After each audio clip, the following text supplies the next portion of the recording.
I've never been the type to handle failure well, and when I lost my job a few months ago, it hit me hard. I'd been with the same company for nearly a decade, and watching it shut down left me adrift. I decided I needed some time alone, something to clear my mind and maybe figure out what to do with my life. I've always enjoyed hiking, so I thought a week-long solo trek through the Appalachian Mountains would be the perfect escape. I packed only the essentials and a small notebook to jot down my thoughts. Just me and nature for 7 days. At first it was everything I hoped for. The crisp air, the silence broken only by the crunch of leaves underfoot, and the wind whispering through the trees. It felt freeing to leave the chaos of daily life behind. The first couple of nights were peaceful, though lonely. My small campsite was simple but cozy, and I always fell asleep staring up at the star-filled sky, something I hadn't done in years. The solitude felt refreshing, at least until the third day when things started to take a strange turn. I was following a lesser-known trail, marked only by faded ribbons tied to tree branches, when I came across the first abandoned campsite. At first I didn't think much of it. It's not unusual to stumble upon signs of other hikers. But something about it felt off. The tent was torn, as if it had been left behind in a hurry, and clothes were scattered across the ground, smeared with mud. There was a metal mug lying on its side, with dried coffee stains still visible inside. I lingered for a while, trying to imagine what might have happened, but eventually decided to move on, chalking it up to someone's carelessness. Later that same day I stumbled upon another campsite. This one was in worse shape. Food wrappers littered the ground, and there were deep scratch marks along the torn fabric of the tent. The uneasy feeling in my chest grew stronger. Something wasn't right.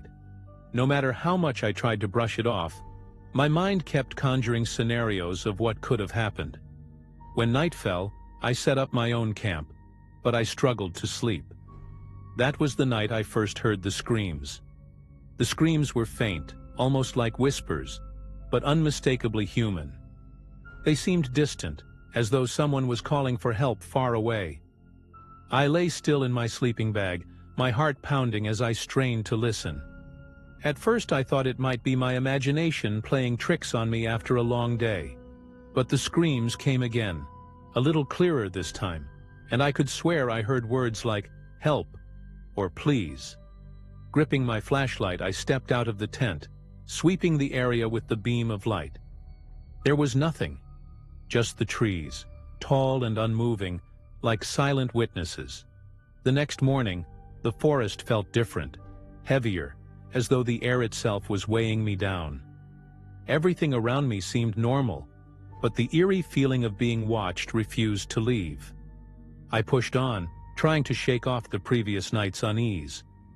A few hours into the hike, I found yet another campsite. This one was the most unsettling by far. The tent was completely shredded, like something had ripped it apart with savage force. Abandoned boots lay nearby, and a small waterlogged journal sat in the dirt. I picked it up and flipped through its soggy pages, but most of it was illegible, except for the repeated phrase, "They found me." By then, I couldn't ignore it anymore. Something was seriously wrong.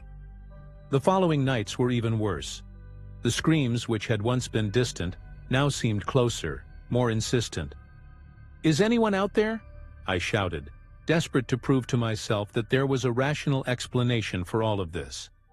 But the only reply was the echo of my own voice. When I returned to my tent, I noticed something that made my stomach drop. My lighter, which I'd left beside the small stove, was now lying a few feet away on the ground. I was certain I hadn't moved it. On the fifth night, the screams were so close they felt like they were inside my head. And that's when I realized something even more horrifying. They weren't just calling for help. They were calling my name. It was impossible since I hadn't seen a single soul for days. My mind spiraled, torn between fear and logic. I decided that the next morning, I would abandon the trail and head back, but deep down, I knew it wouldn't be that simple. The next morning, I was determined to leave. but the forest seemed to have other plans. The trees, which had once felt like comforting companions, now loomed over me, closing in. I walked for hours, but the path seemed unfamiliar, as if it had changed overnight. When I finally found a stretch, I saw something that made my blood run cold. Footprints in the mud. They weren't mine. The footprints were small and barefoot, like those of a child or someone very light. Strangely, they led in the same direction I was going, but abruptly stopped where the ground was undisturbed. My heart pounded as I debated whether to keep going or turn back. Running felt like the most natural response, but running blindly through the woods was a death sentence. I pressed on, though every step felt like I was being watched, as if something was moving just beyond the edge of my vision. When night fell, I was completely drained, both physically and mentally. I set up camp hastily, convincing myself it would be the last night. But that night, there were no screams. Instead, an oppressive silence hung over everything, as if the forest itself was holding its breath. And then I heard it, the slow, deliberate sound of my tent zipper being opened. I froze, clutching the pocket knife I always kept by my sleeping bag. My body wouldn't move, but my mind screamed at me to do something. In a sudden burst of courage, I pointed my flashlight at the zipper, expecting to see something, or someone. But there was nothing. The zipper was open, and outside, only the dark void of the forest greeted me. I stepped out, my hands trembling as I searched for any sign of what had happened. That's when I saw it. Hanging from a low branch was the journal I had found earlier. It was dry now, as if it had never been wet, but its pages were completely blank. I'd had enough. I couldn't spend another night in that forest. I packed my things as quickly as I could and started walking, ignoring the darkness and the dangers of getting lost. My flashlight's beam shook as I hurried along a trail that seemed endless, but the sound of snapping branches behind me never stopped. Whatever was following me stayed just out of sight, but it was there. I could feel it. After what felt like an eternity, I finally saw something ahead, an old wooden sign pointing toward the exit. Relief washed over me, but it was short-lived. That's when I heard the scream again. Only this time it wasn't distant. It was right behind me. I turned, knife in hand, and shouted, "Who's there? Show yourself!" But there was nothing, only the faintest hint of movement in the shadows. I ran. My body was exhausted, but adrenaline kept me moving. When I finally broke through the trees and saw the dim glow of a road ahead, I almost collapsed from relief. I stumbled onto the asphalt, gasping for air, and turned back to look at the forest's edge. There was nothing there, no movement, no sound. The silence had returned, but it felt normal, as if the forest had let me go the moment I left. I never found out what really happened in those woods. After that night, I swore I'd never hike alone again. I still have nightmares about the screams and the sound of the zipper being opened. Some nights I wake up with the sense that something is in the room with me. Maybe it was my mind playing tricks, or maybe there was something in that forest, something that didn't want me there. Either way, I won't be going back to find out.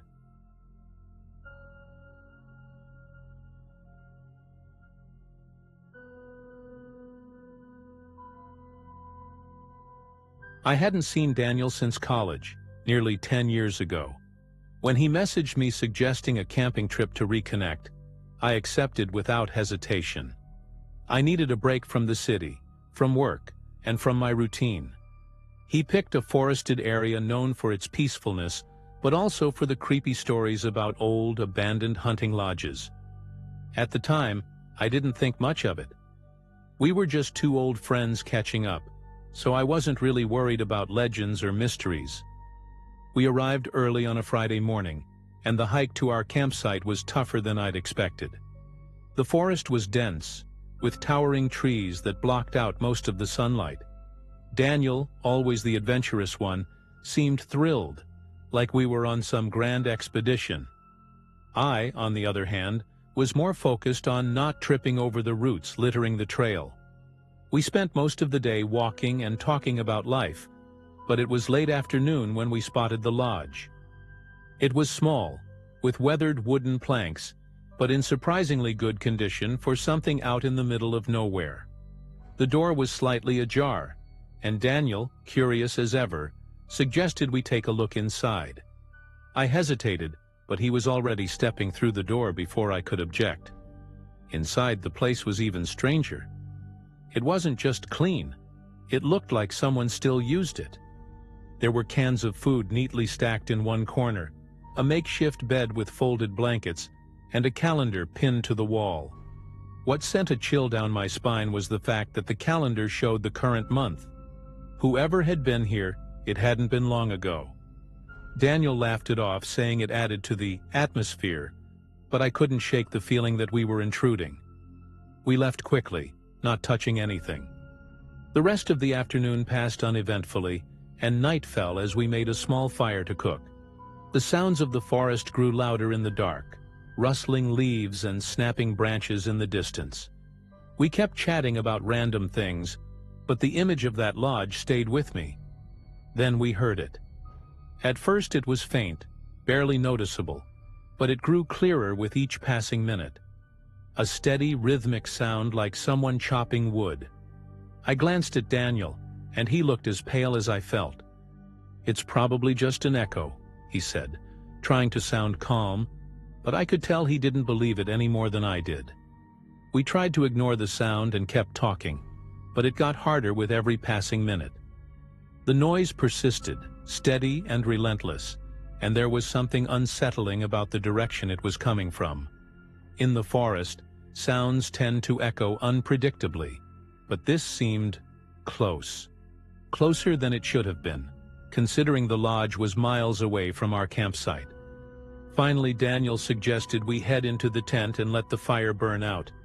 "Whatever it is, it'll go away," he said, trying to downplay the situation.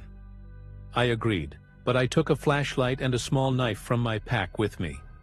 I had never felt so vulnerable in my life. The night was a nightmare. Even inside the tent, it was impossible to block out the noises outside. At some point, the sound of chopping stopped, but it was replaced by another noise. Footsteps. They weren't fast or heavy, but I could clearly hear dry leaves crunching, moving back and forth around our campsite. Every muscle in my body was tense, and I barely dared to breathe. Daniel, on the other side of the tent, seemed just as frozen as I was. It was like we were both bracing ourselves for something terrible to happen, but all we could do was listen.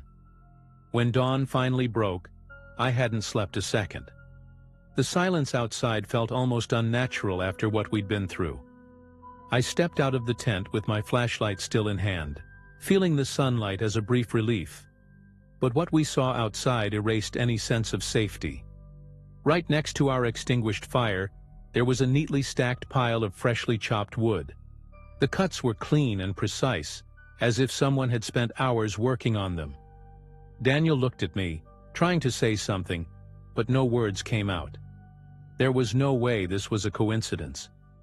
We were miles away from the lodge, and as far as we knew, there was no one else out here, or so we thought. We decided to pack up and head back to the main trail as quickly as possible. While we were breaking down the campsite, Daniel found a piece of paper folded under one of our backpacks. My heart sank when he opened it. It wasn't a letter or a direct message, but a list. A list of names written in shaky handwriting. My name was on it. So was Daniel's. We looked at each other, unable to make sense of it. But the one thing we knew for sure was that we couldn't stay there another second. As we walked back, the forest felt even more oppressive, almost suffocating. Every rustle in the underbrush made my heart race. But Daniel's silence was what unnerved me the most. He'd always been the type to make jokes, to lighten the mood, but now he was serious, his eyes fixed on the trail as if speaking would make things worse. I tried to start a conversation to ease the tension, but all I could manage to say was, "Do you think someone's following us?" He shrugged, but the way he quickened his pace told me everything I needed to know. After a few hours, we reached the main road. Daniel suggested we head straight to the car without stopping, and I didn't argue. As we walked, the weight of that list in my mind only grew heavier. Who had written it? Why were our names on it? And most importantly, what did it mean? But the worst question was the one I couldn't shake. What about the other names? Who were they? Were they still alive? It was as if the entire forest had transformed into something alive, watching our every move, waiting for us to make a mistake. When we finally saw the car, it felt like spotting an oasis in the desert. Daniel ran ahead and unlocked the doors, and I practically jumped inside. We didn't exchange a single word as he started the engine and drove away as fast as he could. The road was winding, but he drove like he was escaping something. And maybe he was. The silence in the car was as thick as the forest had been. After about 15 minutes, he finally broke it with a sentence I'll never forget. "Did you see the mark on the tree near the tent?" I shook my head, confused. And he continued, "There was a freshly carved X, like a warning." I didn't know what to say. It didn't make sense. Who would have done that? And why? We spent the rest of the drive in silence, our thoughts echoing louder than any conversation could have. When we got back home, Daniel dropped me off at my door and said he'd message me, but he never did. I tried reaching out a few times, but he didn't respond. Months later, I heard from mutual friends that he'd moved to another city without telling anyone. To this day, when I close my eyes, I can still hear the sound of wood being chopped and feel the cold realization that someone, or something, knew exactly where we were that night. After that night, my life was never the same. For days, I avoided talking to anyone, as if speaking about it would make it more real. But the feeling of being watched didn't go away. Every time I went out, I felt like someone was following me. I started noticing small things. A shadow that seemed to linger longer than it should. Footsteps that echoed on the sidewalk behind me but stopped whenever I turned around. I tried convincing myself it was just paranoia, but deep down, I knew it wasn't. One day, while cleaning out the backpack I'd used on the trip, I found something I hadn't noticed before. A small, smooth piece of wood with a freshly carved X on it. It was tucked into one of the side pockets, and I had no idea how it got there. When I held it in my hands, a chill ran through me so strong that I almost dropped it. I knew this wasn't a coincidence. But who had put it there? And why? All I could think to do was get rid of it. I threw it away in a park near my house and ran. Even so, the strange occurrences didn't stop. For months I had nightmares about the lodge, about the list of names, about the sound of wood being chopped. In some dreams I'd wake up in the tent with someone standing outside, silently watching. In others, I saw Daniel disappearing into the forest while I was left alone. The worst part was not knowing what was just my mind playing tricks on me or if something or someone was really haunting me. My health started to deteriorate. I lost weight, couldn't sleep, and every sound at night made my heart race. In the end, I decided to leave the city. I moved to another state, to a busy urban area where the only forest I see is made of concrete. But even here, I still feel like something followed me. Sometimes I find small pieces of wood around the house, in places I know I didn't put them. Sometimes I think I hear that sound again, faint but unmistakable, and when I stop to listen, there's nothing. I've never gone camping again, and I've never spoken to Daniel since. But the thing that haunts me the most is the feeling that no matter where I go, that X is still carved into my life.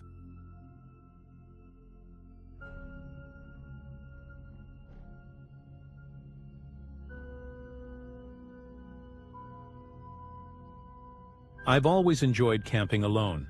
It's my way of escaping the chaos of the city, disconnecting, and truly feeling nature around me. Back then, I was 29 years old and had just quit an exhausting job. I decided to grab my backpack and drive to a forested area a friend had mentioned as perfect for quiet camping. I arrived late in the afternoon, parked my car on a deserted trail, and hiked for about 2 hours until I found what seemed like the ideal spot, surrounded by tall trees, with a stream nearby, and completely isolated. Exactly what I wanted. That first night went smoothly. I cooked something simple on my portable stove, listened to the sounds of the forest, and went to bed early. Around 2 a.m. I woke up to a strange sound. It was a faint knock-knock coming from outside my small tent. For a moment I thought I was dreaming, but the sound came again, clearer this time. I grabbed my flashlight, trying to convince myself it was just some curious animal. I unzipped the tent slowly and shone the light around, but there was nothing there, only trees and darkness. The next morning, the uneasiness from the night before still lingered, but I decided to ignore it. Maybe I had imagined it, or it was just some bird or raccoon messing with the tent. But as I started folding the fabric outside, I noticed something that made me freeze. There were small, muddy handprints scattered along the side of the tent. They were tiny, almost childlike, but that was impossible. I was miles from any road or campsite. My fingers trembled as I traced over the prints, trying to come up with a logical explanation. I brushed it off and told myself it was just a weird illusion, or maybe I was too tired to think straight. But that night, things escalated. I fell asleep early, only to be woken up again by the same knocking.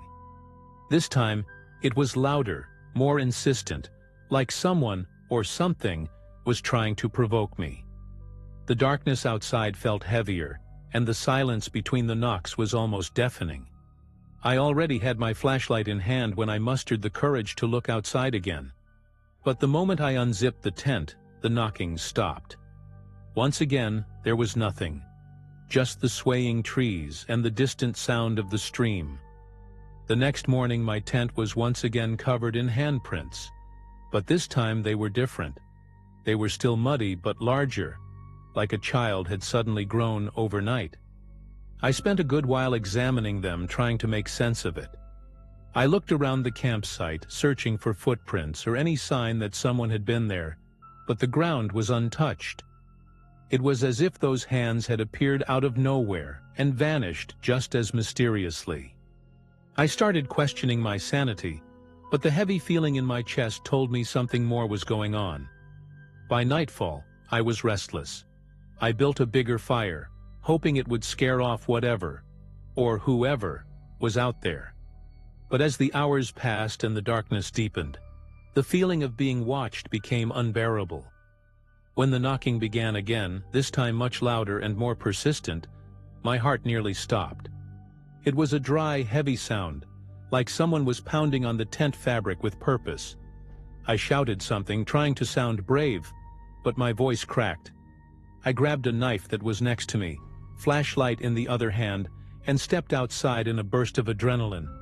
The cold bit at my skin as I stood there, scanning the pitch-black forest. The silence was almost complete, except for the faint sound of the stream in the distance. My flashlight could only cut through small portions of the dense darkness, but I knew something was there.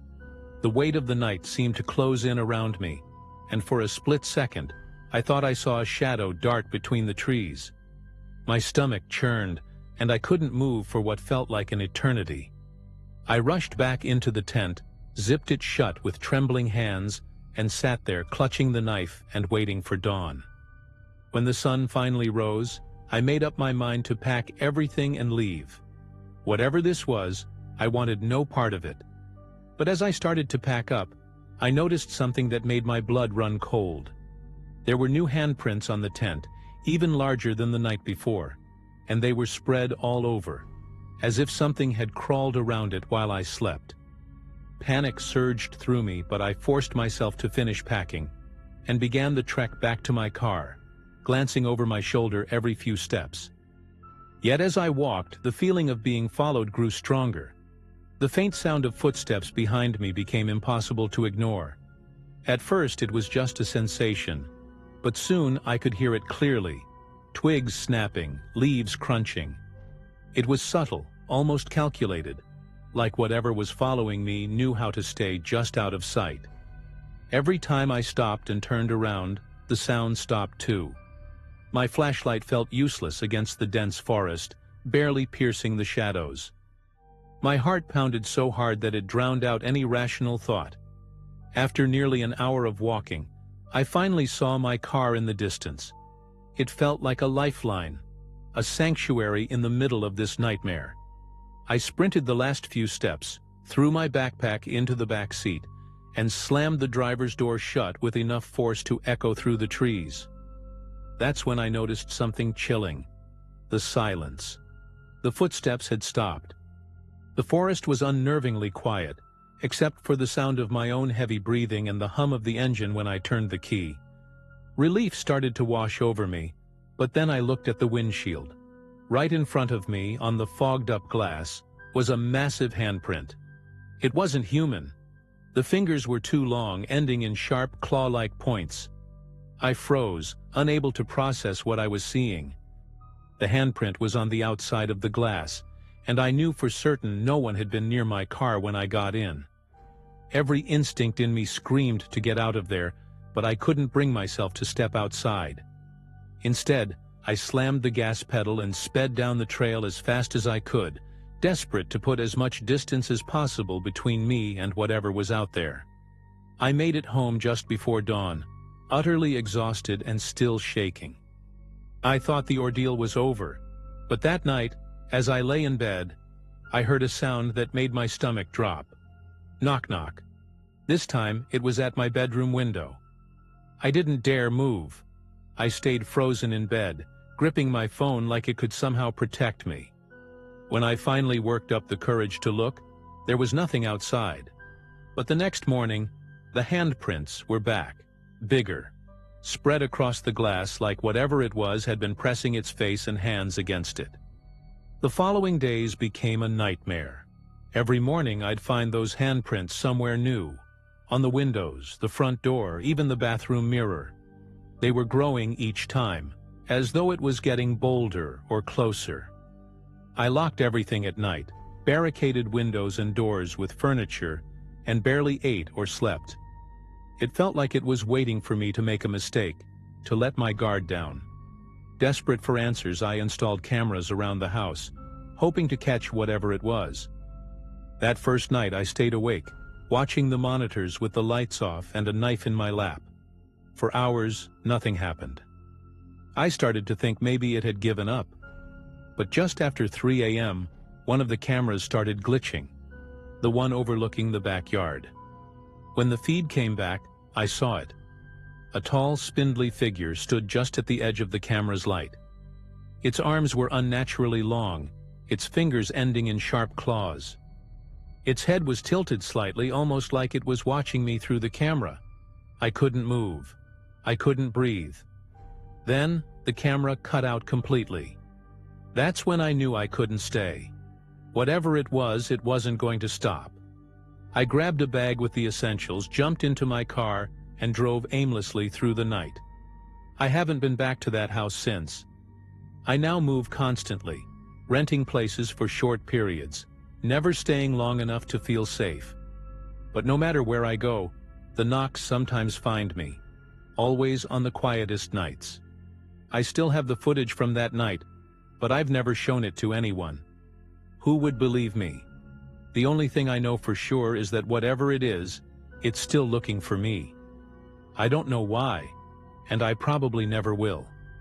If you ever go camping alone and hear knocks on your tent, don't unzip it. Just stay still, and pray it's not too late.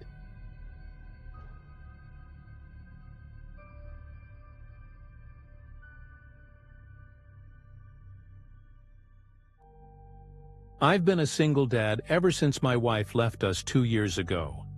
Since then, my daughter Emily and I have been trying to understand each other better. She's 16 now, and with her teenage years came a distance I didn't know how to bridge. So last summer, I decided a short hiking trip might be a good idea. Just the two of us, no distractions, away from everything. I picked a state park with some less traveled trails, a place where we could reconnect and forget, even for just a weekend, the chaos back home. Emily didn't seem too excited, but she agreed. Deep down, I think she knew I was trying my best. We arrived at the park early on a Saturday morning. The air was fresh, and the trail we chose was nearly deserted. It was perfect. There was something calming about the sound of the leaves rustling and the crunch of our boots on the dirt. Emily was glued to her phone while I adjusted my backpack and sorted our supplies, but eventually she put it away, and we started walking together.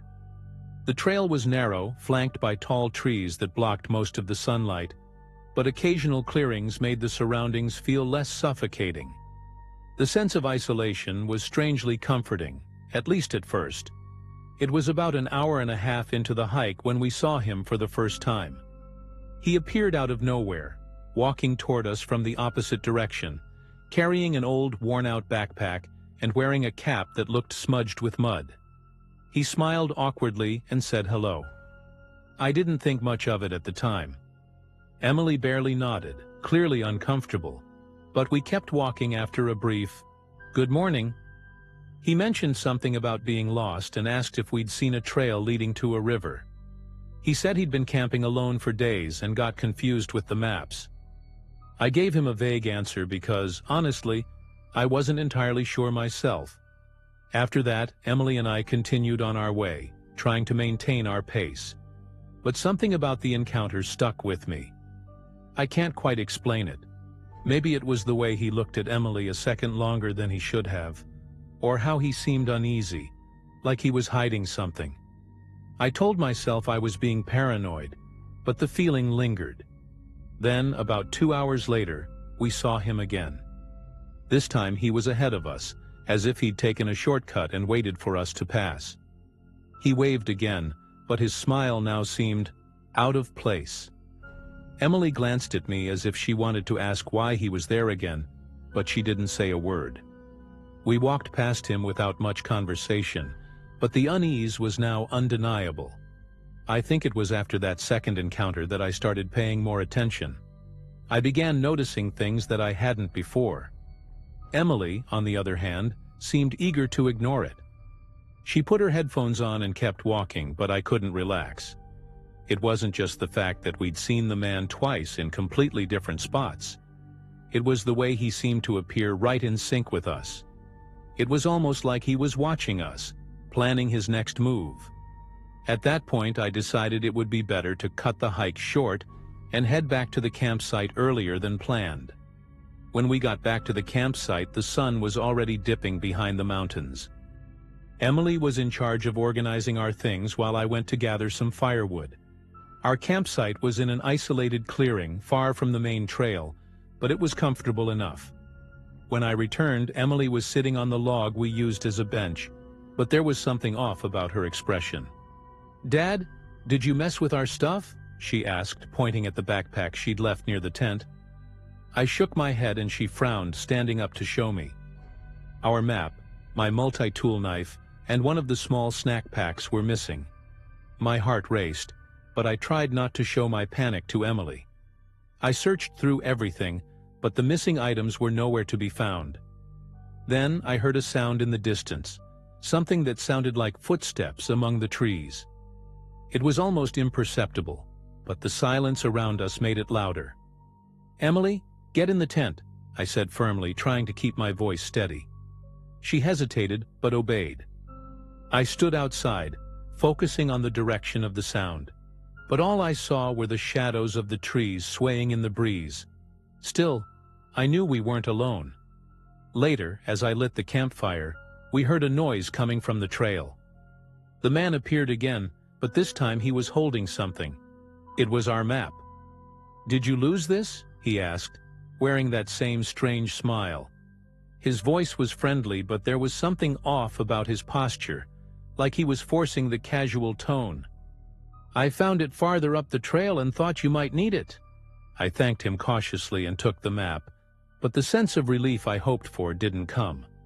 Emily peeked out from the tent, her wide, frightened eyes saying everything. I knew this wasn't a coincidence. I tried to keep a neutral expression while talking to the man, but every nerve in my body was on edge. "Thanks for bringing the map," I said, trying to sound casual. He lingered for a few seconds, almost like he was waiting for something. Finally, he mentioned that he was camping nearby and that we could call for him if we needed help. But he never said where exactly he was camping, and he didn't seem to have enough supplies for someone who'd been out in the woods for days. Once he finally walked away and disappeared down the trail, I went into the tent with Emily.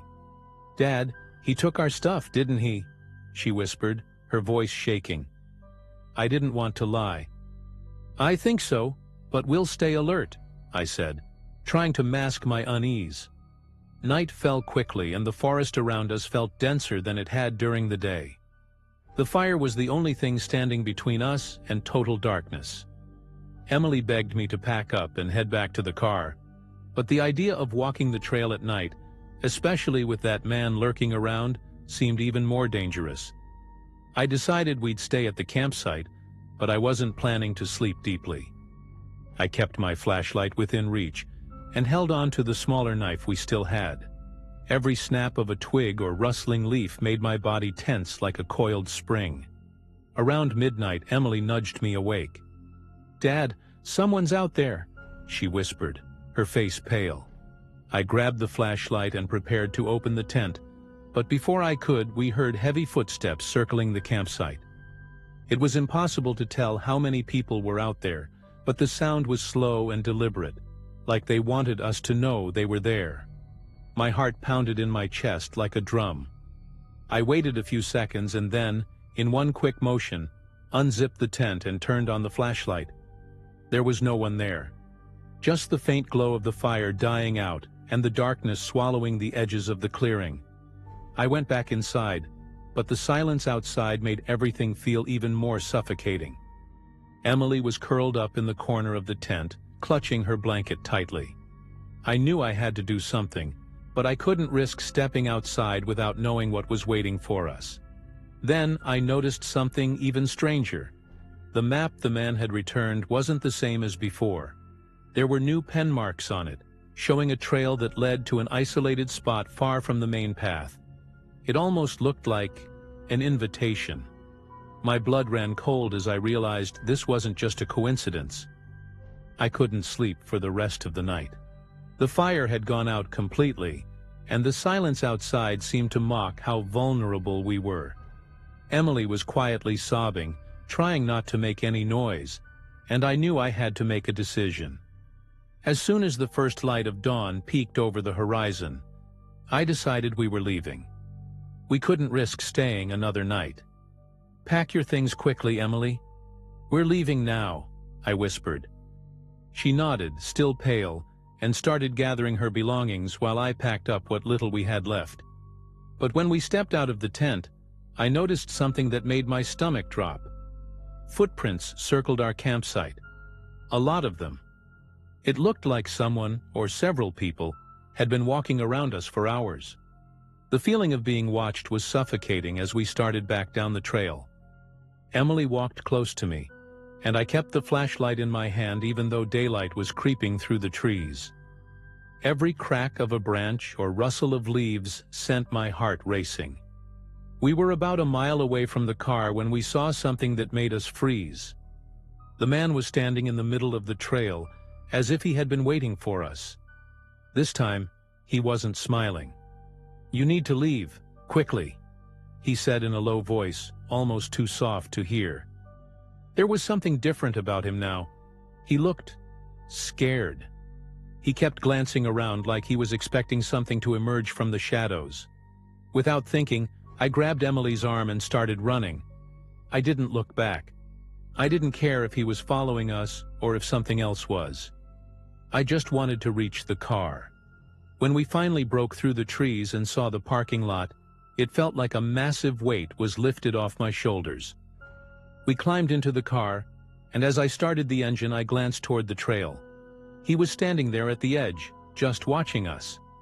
His eyes were dark, like he carried a burden I would never understand. I didn't wait to find out more. I floored the gas and sped away as fast as I could. Even now, months later, I still try to make sense of what happened in that forest. The man, the map, the footprints around our campsite. It all feels like a puzzle I can't solve. Emily refuses to talk about it, and I avoid bringing it up, but one thing is certain. I'll never go back to that place. Some experiences leave marks that time can't erase. To this day, I wonder what would have happened if we hadn't left that morning. But maybe it's better not to know.